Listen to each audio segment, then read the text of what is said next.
Hi guys, welcome back to the latest video. It's been quite a while since the newest MHA chapter has been released and I promise the wait was worth it. So without further ado, let's hop right into the action that is chapter 297 of My Hero Academia.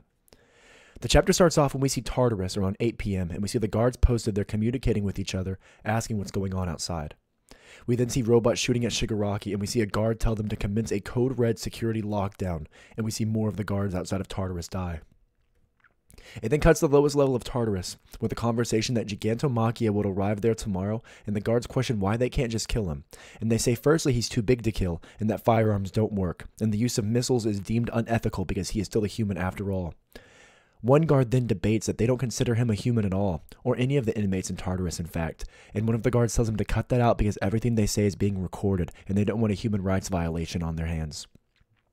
But the guard steadies his stance and says that these people are all just beast in human clothing, and they are mingled among husks who lost themselves due to their quirk. This is an interesting sequence of panels, given a lot of the audience really hasn't considered that even these inmates in Tartarus have rights, and if they were abused or punished beyond the law, that they could be violating laws and Tartarus could possibly be shut down based on that. Then suddenly, the code red alarm goes off, and it's mentioned that it's from the main entrance and for all of the guards to close any and all passageways on each floors. We then see outside of Tartarus the Coast Guard engage, and we see Nomu pop out of the water and start killing the Coast Guard. Upon one of these Nomu, we see Shigaraki in an amazing panel flying one of the Nomu. This is really cool. I didn't know that these Nomu could be used as, I don't know, kind of like planes for Shigaraki. It's really cool.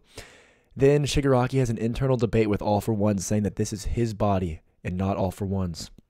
Upon this conversation, AFO tells him to continue resting, and that he needs to conserve energy to heal.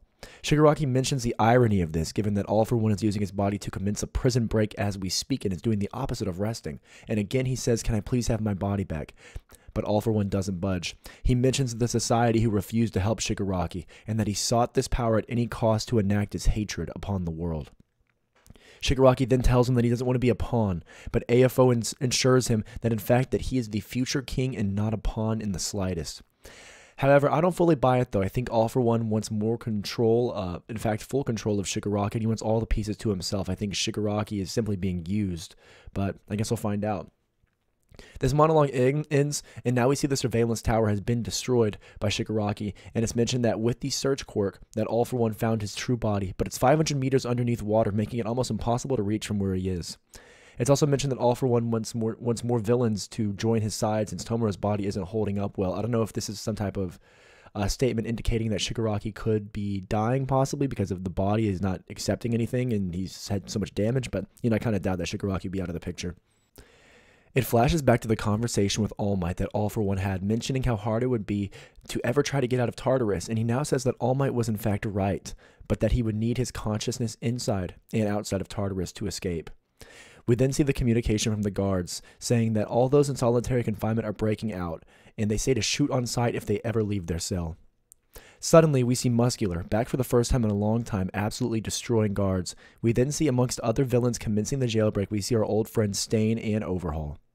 This is really cool. We haven't seen Stain or Overhaul. Well, we've seen Overhaul recently, but we haven't seen Stain in a very long time, nor have we seen Muscular. So I guess All for One is really trying to recruit his ultimate tier list of villains to join him. We then see Shigaraki and All for One standing in unison, and he tells the villains if they want to leave this place to follow him. And we see the original body of All for One standing there, and he states that today marks the beginning of an era, the birth of a more perfect Demon Lord. And to ice it off, he says this is the story of how I will become the greatest Demon Lord. Now this statement, if y'all don't remember, it serves as a throwback to the very first introduction of My Hero Academia, where Deku says, this is the story of how I will become the greatest hero. Wow, this is great. If All for One has this thing about him where he likes to take what the heroes say and he likes to spin it and make it his own. Just like whenever he fought All Might, he said, don't fear, I am here, or something along those lines, kind of taking his own spin on All Might's phrases. All for One's definitely a dork at heart with all of these things, but is absolutely an incredible, incredible villain. This was such an amazing chapter. I think the wait was absolutely worth it. I honestly thought that the arcs were going to slow down after the work, but Horikoshi has left no time for that, thankfully. The prison break has now commenced, and a lot of the old villains are returning as part of All for One and Shigaraki's legion of villains. This chapter really blew the last one out of the water, in my opinion, and I'm only pondering how the heroes will be able to possibly respond after losing so hard in the last arc. I guess possibly they didn't lose as hard as it seems, you know, they did drive away the villains, but I believe they lost super hard because they have so many of their pro heroes dead or gravely injured, and now the tarnishment of Endeavor and God knows how Hawks is doing. I just don't know. I feel like they've suffered a lot more casualties, you know. But now there are even more powerful villains on the side of Shigaraki and All for One, so I don't know how our heroes will be able to fight back once they have them on their side, but you know, I guess that's what makes this story good, that we don't know what's going to happen. So guys, if you like this video, please don't forget to like, comment, and subscribe. And as always, I'll see you guys next time.